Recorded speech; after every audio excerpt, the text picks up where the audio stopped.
Alléluia. Alléluia. Amen.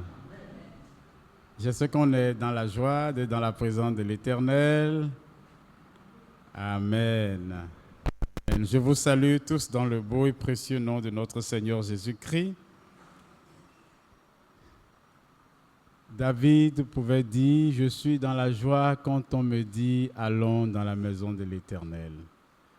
Et il dit, 1 heure dans ces pavis vaut mieux que 1000 ailleurs. 1 heure dans les pavis de l'Éternel vaut mieux que 1000 ailleurs. Dis à ton frère, dis à ta soeur, tu as fait le bon choix ce matin.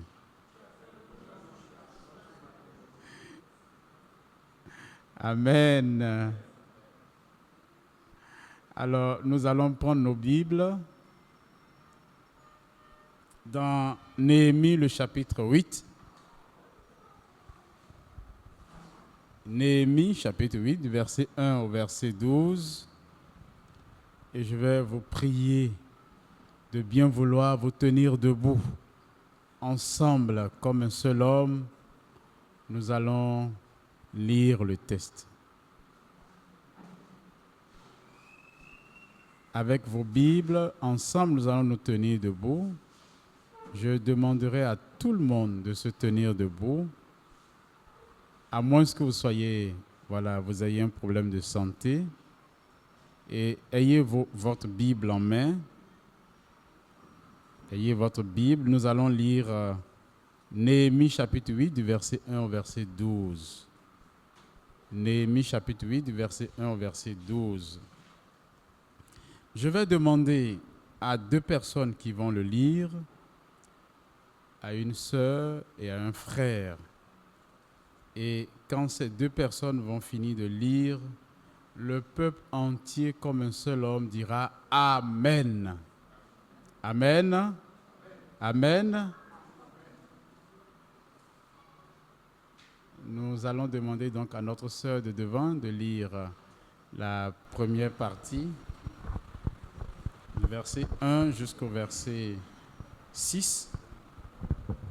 Et puis nous allons demander à notre frère Korkounou qui va lire la deuxième partie, du verset 7 au verset 12. Est-ce qu'on est prêt? Oui. Je vous invite à suivre attentivement la lecture, s'il vous plaît.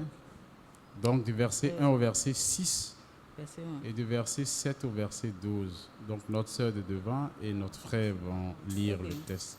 Okay. Néhémie 8, versets 1 à 6. Alors tout le peuple s'assembla comme un seul homme sur la place qui est devant la porte des eaux.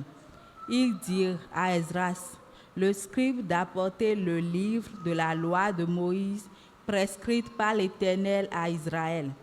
Et le sacrificateur Esdras apporta la loi devant l'assemblée, composée d'hommes et de femmes et de tous ceux qui étaient capables de l'entendre.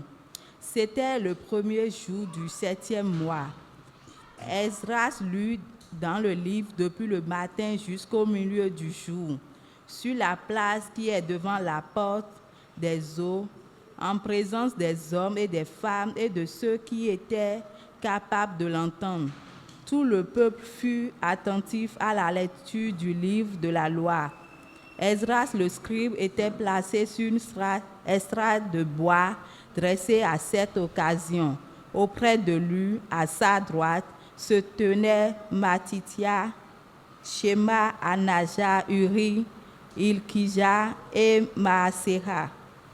Et à sa gauche, Pédaja, Miskaël, Malkija, Ashum, Badana, Zacharie et Meshuyam. Esdras ouvrit le livre à la vue de tout le peuple, car il était élevé au-dessus de tout le peuple. Et lorsqu'il l'eut ouvert, tout le peuple se tint en place.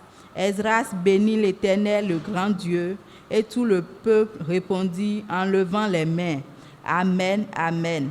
Et ils s'inclinaient et se prosternaient devant l'Éternel, le visage contre terre. Amen. Néhémie chapitre 8, à partir du verset 7.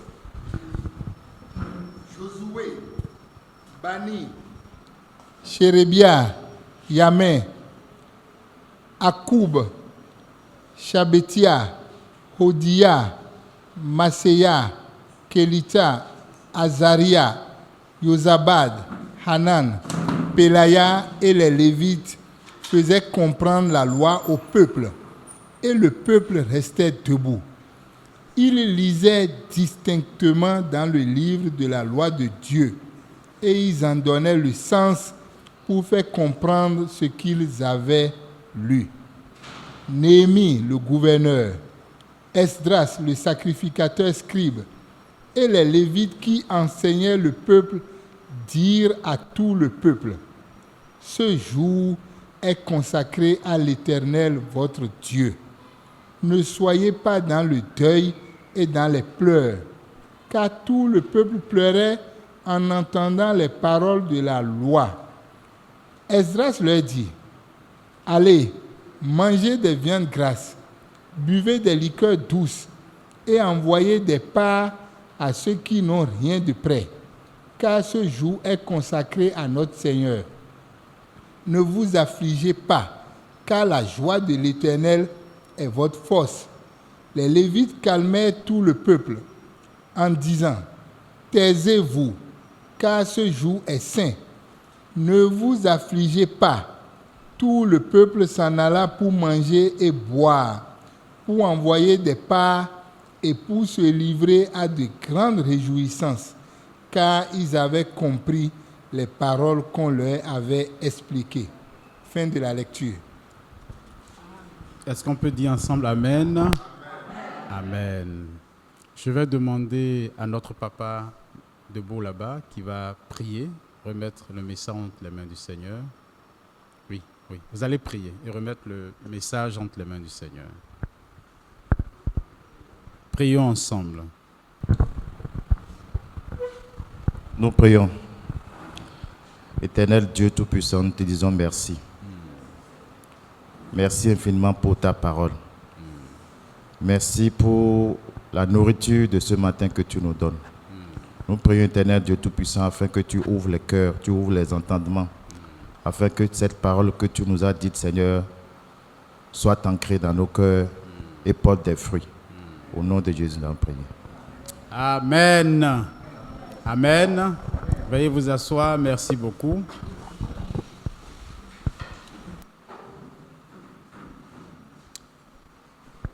Le thème de cette exhortation, c'est le réveil collectif sous Néhémie.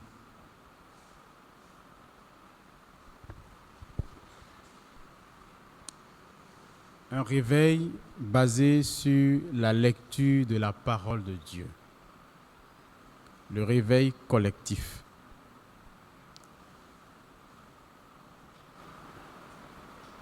Nous sommes tous sans savoir que le retour de Jésus est imminent.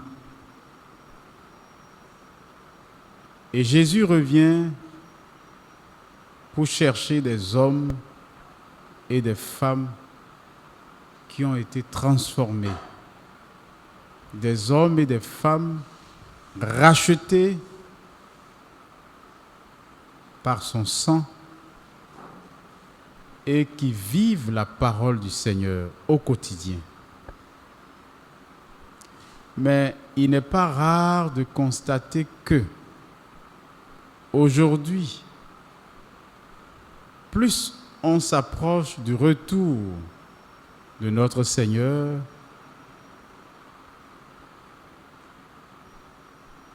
plus l'Église s'endort. Vrai ou faux? Est-ce faux?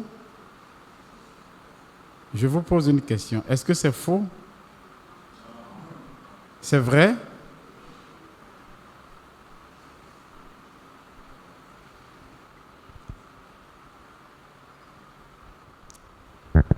Même si nous ne croyons pas au retour du Seigneur, parce qu'on en a tellement parlé et puis jamais Jésus ne revient, il y a des événements ces derniers temps qui nous amène, même si nous étions incrédules, à croire que Jésus revient bientôt. L'une des preuves tangibles et palpables, c'était ce qui s'est passé il y a quelques années en arrière. Je veux parler du Covid-19. Des choses que, en tout cas moi, je n'ai jamais vues depuis que je suis né. J'en ai vu.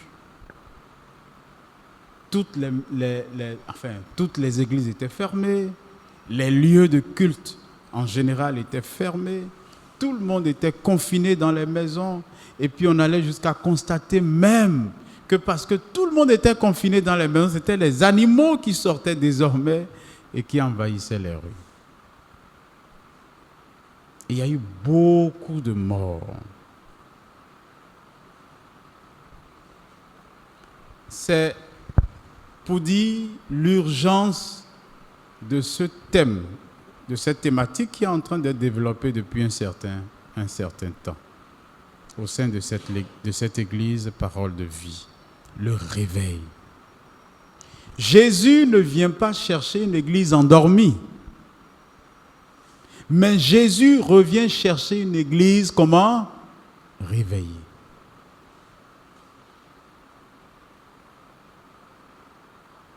Jésus revient chercher une église réveillée. Pas une église endormie. Parce que lorsque l'église s'endort, cela sous-entend quoi? Cela sous-entend que le péché est en train de prendre le dessus. Cela sous-entend que la parole de Dieu est mise de côté. Et le texte que nous venons de lire, puisque c'est un texte que je crois vous étudiez depuis, un livre que vous étudiez depuis un certain temps, vous comprenez mieux que moi l'histoire du peuple d'Israël, qui à un moment donné de sa vie s'est endormi. Et la colère de Dieu ne s'est pas fait attendre. Et cette colère est intervenue un peu comme une main d'amour pour repêcher son peuple.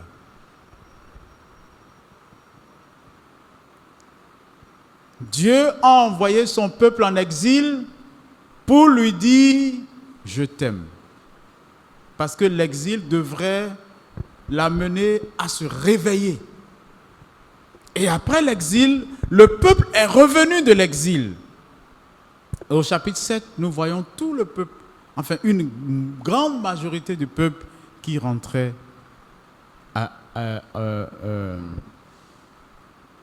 en Judée. Et le chapitre 8 nous parle du 7e mois. Le 7e mois, c'est en fait le début de l'année civile en Israël. Et le 7e mois, c'est un mois particulier. Un mois fatidique. Un mois où le peuple, plus précisément le premier jour de ce mois, c'est la fête des trompettes. Et la trompette servait à appeler le peuple à un grand rassemblement autour du Seigneur. Le 7e mois, c'était le mois des fêtes importantes dans la vie d'Israël, des fêtes qui devraient rapprocher le peuple de son Dieu. Donc le 7e mois n'était pas pris au hasard. Et donc ce 7e mois, le premier jour, le peuple devrait répondre à une convocation solennelle du Seigneur, afin d'être au pied du Seigneur. Mais de quel peuple s'agit-il? Il s'agit de ce peuple qui revenait de l'exil, qui, comme on le dirait en fond,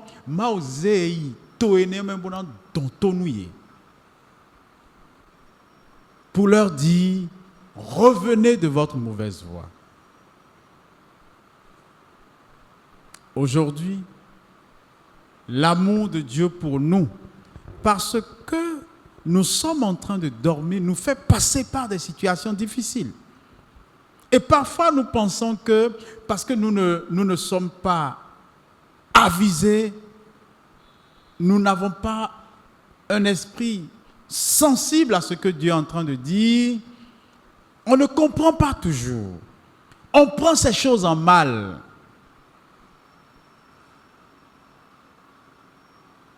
Vous savez que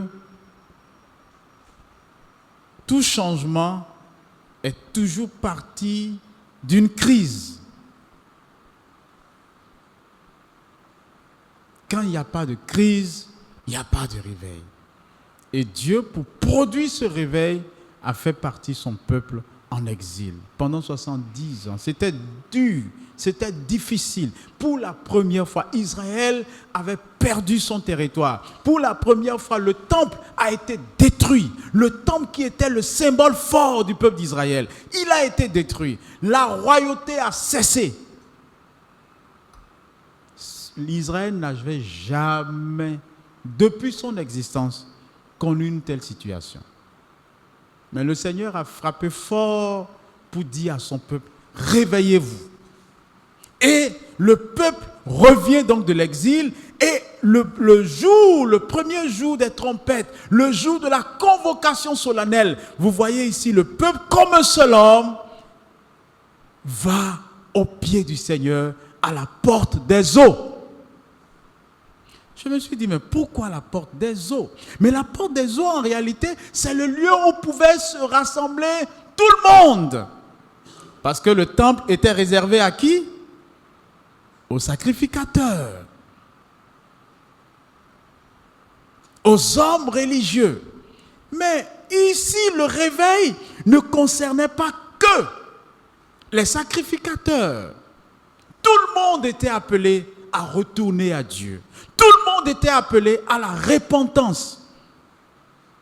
Et donc, il ne fallait pas le faire dans le temple, il fallait le faire à la porte des eaux, cette porte où tout le monde avait accès. Tout le monde, les hommes, les femmes, les enfants, du moins ceux qui pouvaient comprendre le message qui devrait être présenté.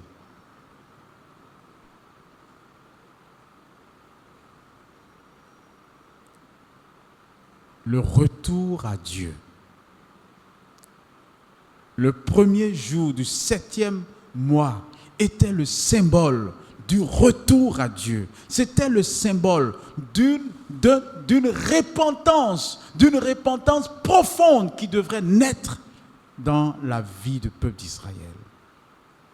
Parce que vous savez, sans la repentance, Dieu ne peut se manifester au sein de son peuple.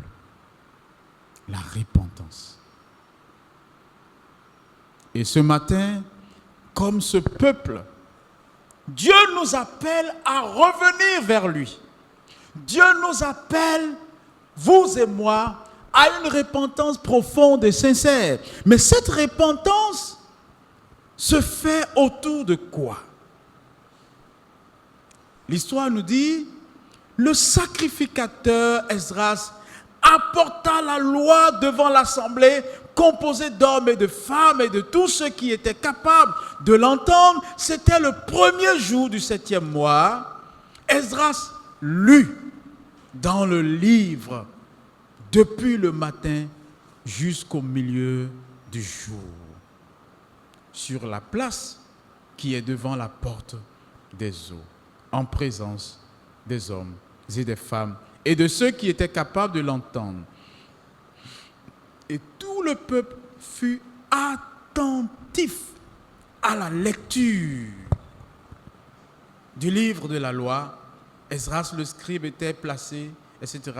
Et bref, le peuple était attentif à la loi de l'Éternel.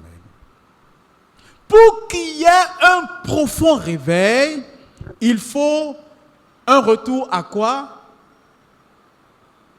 À la loi de l'Éternel. Le retour à Dieu se fait par un retour à sa parole. Pourquoi? Parce que Dieu est dans sa parole. Dieu se révèle dans sa parole.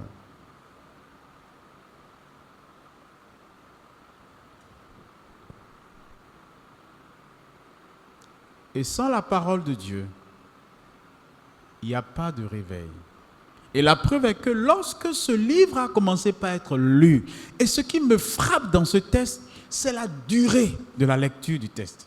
Du matin jusqu'à quel moment? Jusqu'à l'après-midi. La lecture de la parole. La lecture de la parole. La parole, lorsqu'elle était lue et les gens écoutaient la parole, les scribes expliquaient cette parole, les gens commençaient par pleurer.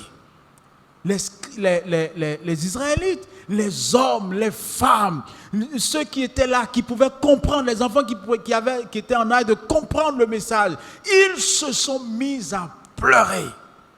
Ils pleuraient. Dieu n'était pas descendu pour les chicoter. Mais la parole qui est telle, qui transporte la puissance de Dieu, qui est capable de nous régénérer, qui est capable de nous nettoyer, qui est capable de produire un profond réveil, une profonde transformation, cette parole, à la lecture de cette parole, le peuple s'est mis à pleurer devant Dieu. Combien de fois est-ce que nous retournons à la parole de Dieu? Vous comprenez que Satan, pour nous faire endormir profondément, nous éloigne bonnement de la parole de Dieu. Il nous éloigne de la parole de Dieu. Nous avons du mal à lire quelques versets, mais nous avons du plaisir à rester devant la télévision. Nous avons du plaisir, et puis pas des émissions instructives, pas des émissions qui nous parlent du Seigneur, mais des films qui parfois même ne nous apportent pas grand-chose, qui n'apportent rien à notre âme et à notre esprit. Parce que l'homme est à plus de 90% spirituel. Et lorsque l'âme, l'esprit ne sont pas nourris, nous mourrons à petit feu. La parole de Dieu est ce dont l'âme a besoin. La parole de Dieu est ce dont notre esprit a besoin. Nous pouvons regarder, lire, nous cultiver n'importe comment, mais cela ne remplace pas la puissance, cette nourriture qui est de Dieu, qui est Dieu lui-même. Parce que nous avons été créés à l'image de Dieu, selon la ressemblance de Dieu.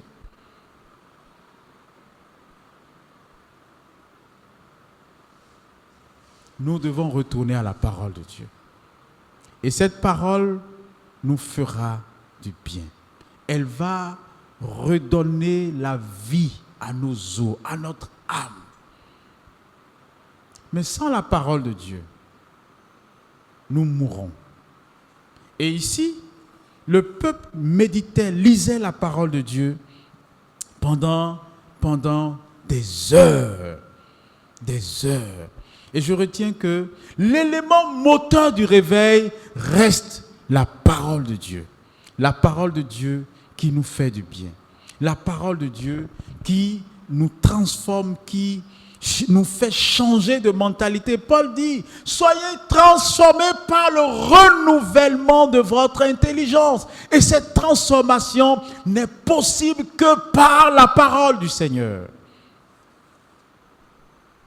Je me souviens un jour, j'étais à Abidjan dans une faculté, et puis l'orateur, un éminent professeur que nous respectons beaucoup, il a voulu présenter le message. On lui a donné 15 minutes. Et puis, il a pris près de 10 minutes pour nous faire lire un long texte. Je crois que je me rappelle, c'était dans 1 Pierre. Il avait 15 minutes d'exhortation. Mais il a pris près de 10 minutes pour nous faire lire un long texte. Et puis il lui restait à peine 5 minutes. Et il nous dit, vous savez pourquoi je vous ai fait lire un long texte pendant que j'avais 15 minutes? Et puis il dit, en réalité aujourd'hui, on a changé les choses. Nous prenons juste une petite portion des Écritures, nous lisons en à peine 1 minute, et puis nous-mêmes on prend près de 14 minutes à parler nous-mêmes, à interpréter la parole de Dieu. Or, la parole de Dieu, sans interprétation en elle-même, elle est puissante pour transformer. Elle est puissante pour nous renouveler. Elle est puissante pour nous conduire très loin, très loin. Et quand nous lisons Psaume chapitre 1, heureux l'homme qui ne marche pas selon le conseil des méchants, qui ne s'arrête pas sur la voie des pécheurs, qui ne s'assied pas en compagnie des moqueurs, mais qui trouve son plaisir dans la loi de l'Éternel. Et qui la médite jour et nuit. Et la suite dit, il est comme un arbre planté près d'un courant d'eau. Il est comme un arbre qui est planté près d'un courant d'eau. Qu'est-ce que l'eau fait à la plante? L'eau nourrit constamment. Et un arbre qui est à côté d'un courant d'eau, cet arbre ne connaîtra jamais la sécheresse. Ses feuilles ne se flétriront jamais. Il donne son fruit en sa saison. Et il finit par dire, et c'est ça qui me frappe, il conclut en disant, tout ce qu'il fait, lui, réussit.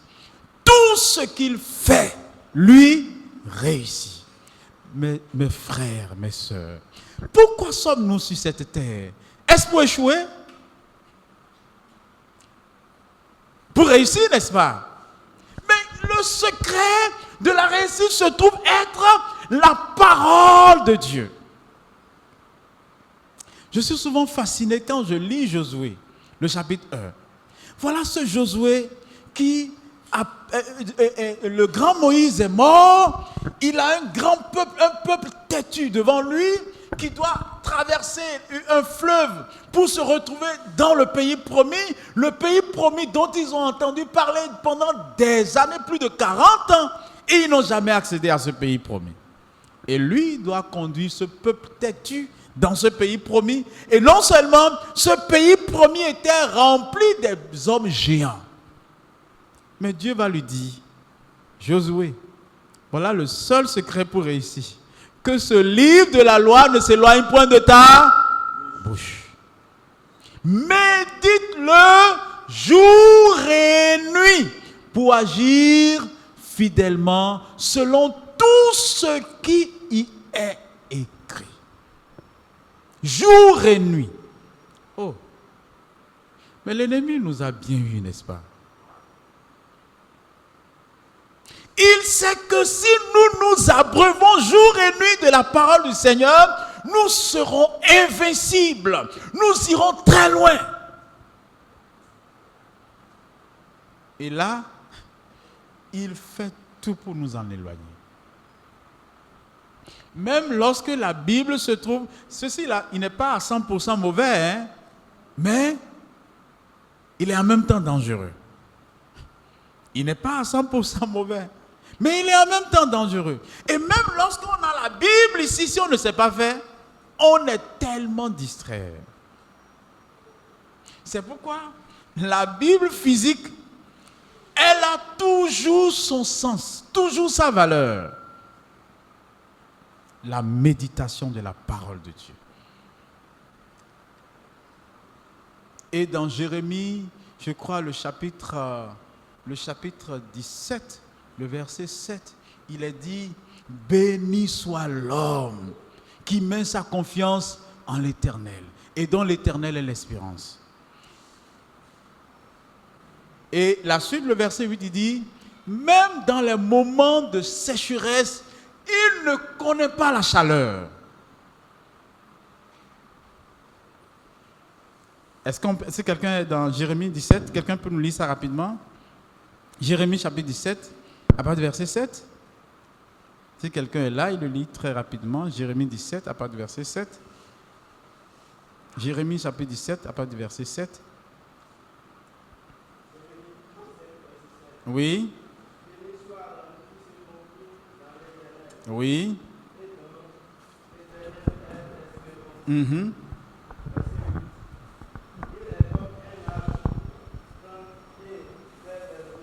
Très bien.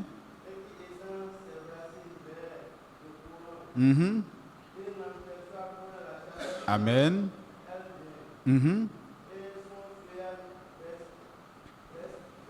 Amen. Amen. Dans l'année de la sécheresse, il n'a point de crainte. Il ne cesse de porter de fruits. Et Jésus dira dans le Nouveau Testament, tout ce qu'il demande au Père, il fait quoi? Cela lui sera donné. Dans Jean chapitre 15. Tout ce qu'il demande, on lui donne. Parce que la parole a eu le temps de le métamorphoser. La parole a eu le temps de le rapprocher de Dieu. Et même quand il ouvre la bouche, il demande à Dieu. Tout ce qu'il demande, il reçoit.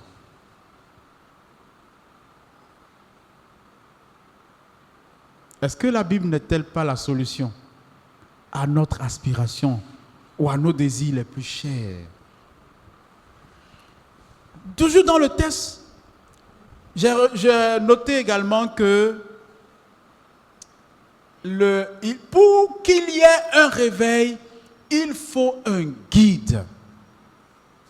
Ici, il y avait Esdras, le sacrificateur, qui était ce guide, ainsi que les scribes qui pouvaient expliquer la parole. Et ces explications, parce que lorsque la parole est lue et qu'elle n'est pas expliquée, on ne comprend pas. Et lorsqu'on ne comprend pas, cela ne produit pas d'effet. Et il y avait Esdras qui pouvait lire le message, le texte, et il y avait les scribes qui pouvaient expliquer ce qui était lu, et cela produisait du fruit. Le séjour de la parole de Dieu pousse donc à la bénédiction. Donc je venais de dire, le temps de lecture, de méditation, je voudrais attirer votre attention sur ceci. Parlant de la parole de Dieu, il y a ce qu'on appelle la méditation de la parole de Dieu, qui consiste à prendre un texte et à réfléchir. Qu'est-ce que le texte est en train de dire? Qu'est-ce que je peux comprendre par le texte? Comment, de qui parle le texte? De quoi parle le texte? Mais pourquoi cela s'est passé ainsi? Etc. On questionne le texte pour pouvoir entrer dans le message que le Seigneur veut nous donner au travers de ce texte. Mais il y a aussi, ça c'est la méditation, mais il y a aussi ce qu'on appelle la lecture, qui consiste à lire tout simplement le texte, afin d'avoir une idée de tout ce qui est écrit dans la Bible. Et il y a également l'étude. Et là, cette étude nous demande un travail plus profond, c'est-à-dire nous avons besoin des commentaires, nous avons besoin de beaucoup de documents pour mieux comprendre le texte que nous lisons, ou bien c'est peut-être un texte, une thématique que nous voulons mieux comprendre.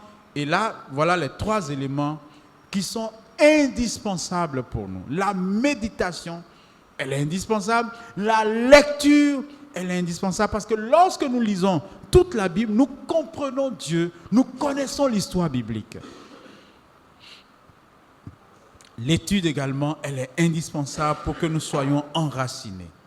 Et le séjour de la parole, dans la parole de Dieu, nous produit ce qu'on appelle la bénédiction. Et un des points que je relève du texte, c'est que la loi produit la fête. Parce que lorsque le peuple écoutait, ils se sont mis à pleurer. Et les scribes, les lévites et le scribe ont commencé par dire, les lévites calmaient tout le peuple en disant, taisez-vous, car ce jour est saint, ne vous affligez pas. Et tout le peuple s'en alla pour manger, boire, pour envoyer des portions et pour se livrer à de grandes réjouissances, car ils avaient compris les paroles qu'on leur avait expliquées. La parole de Dieu produit quoi? La joie. Elle produit la fête. Lorsque vous êtes en harmonie avec Dieu par sa parole, vous sentez que vous êtes en paix à l'intérieur de vous. Vous sentez la fête dans votre cœur. Votre âme est en joie. Votre âme exulte de joie. Célèbre Dieu. Mais lorsque vous n'êtes pas dans le plan de Dieu, vous n'êtes pas en bon terme avec le Seigneur, vous allez sentir que votre âme n'est pas en paix. Ma prière ce matin est que votre âme soit en paix avec le Seigneur. Que votre âme soit réconciliée avec le Seigneur au travers de sa parole et que chaque jour soit pour nous un jour sacré, un jour de l'Éternel où nous sommes tout le temps en fête. Soyons en fête. Soyons en fête. La parole du Seigneur nous procure la joie.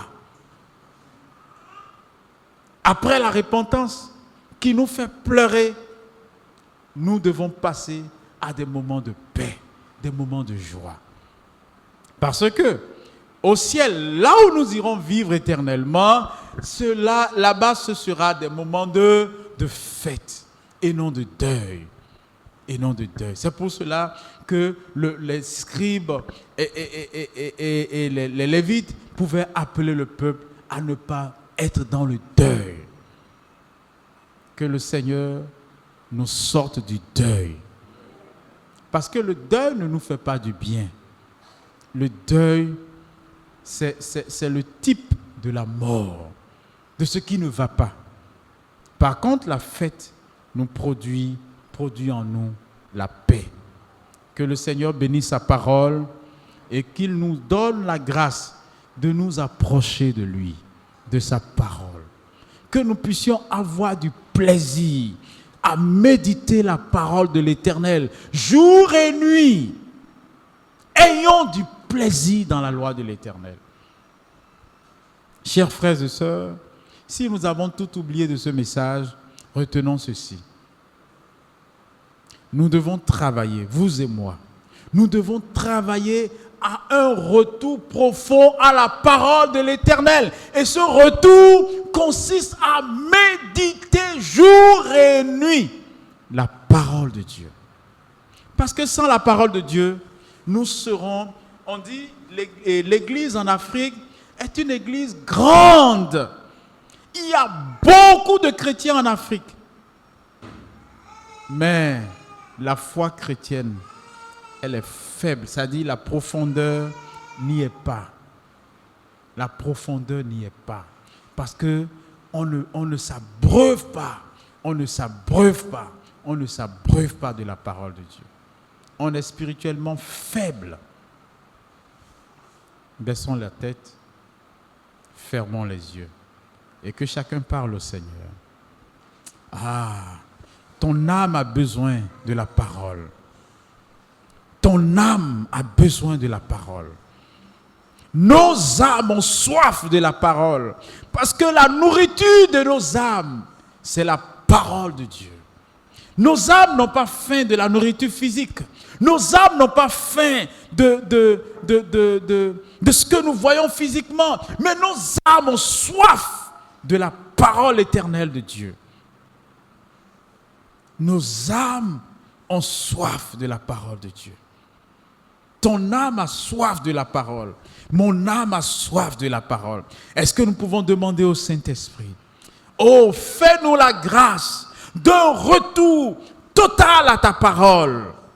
D'un retour total à ta parole. Afin que le réveil naisse au sein de l'Église. Afin que le réveil commence par moi. Un retour total à la parole du Seigneur. Veux-tu le dire au Saint-Esprit ce matin? Tu verras la gloire de Dieu. Dieu veut te conduire très loin. Il veut te conduire très loin. Il veut nous conduire très loin. Mais nous-mêmes, C'est comme si on dit au Seigneur, non, je ne veux pas aller avec toi. Est-ce que tu veux dire, Saint-Esprit, je m'engage à ta parole. Je m'engage à prendre du temps devant toi, dans ta parole et dans la prière. Parce que tu ne peux pas être un lecteur de la parole, tu ne peux pas être un amoureux de la parole sans une vie de prière. Parle au Saint-Esprit de Dieu. Parle au Saint-Esprit de Dieu. Ah, Saint-Esprit, fais souffler un désir profond de ta part, pour ta parole dans nos cœurs. Ah, Saint-Esprit, fais souffler le vent d'un désir profond pour ta parole, d'une soif profonde pour ta parole. Ah, Saint-Esprit de Dieu, que ce souffle nous anime, que ce souffle nous anime tous. Que ce souffle d'un amour profond pour ta parole nous anime. Au nom puissant de Jésus, merci parce que tu le fais. Reçois la gloire, Jésus. Reçois l'honneur, Jésus. Reçois la magnificence, Jésus. Nous avons besoin de ta miséricorde. Viens enlever ce poids qui pèse sur nous et qui nous empêche de retourner à ta parole. Viens briser le joug de l'ennemi sur nos vies. Saint-Esprit, libère nos âmes. Délivre nos âmes. Délivre nos âmes. Quelle que soit la prison, que les portes de la prison soient brisées au nom de Jésus-Christ de Nazareth. Quelle que soit la prison dans laquelle se trouvent ensevelies nos âmes. Saint-Esprit, sors nos âmes de cette prison, afin que nous soyons des lecteurs de ta parole. Nous soyons des Néhémies, nous soyons des Esdras, qui apportent le réveil, qui produisent le réveil, au travers de qui toi tu te manifestes avec puissance et autorité. Merci Saint-Esprit de Dieu. Merci de bénir ton Église. Merci de bénir ton peuple. Que toute la gloire, que l'honneur, que la puissance reviennent. Tu connais mon frère, tu connais son désir le plus profond.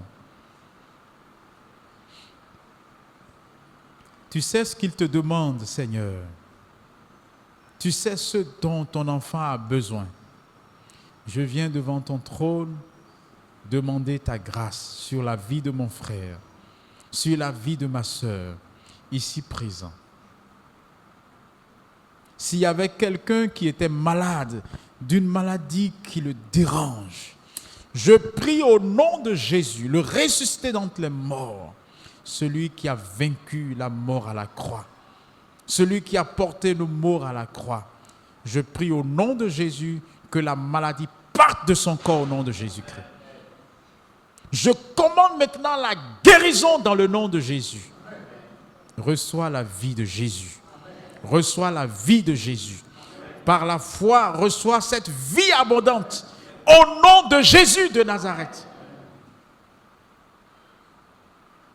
Que la paix de Dieu anime ton âme maintenant. Que la vie de Dieu s'empare de toi.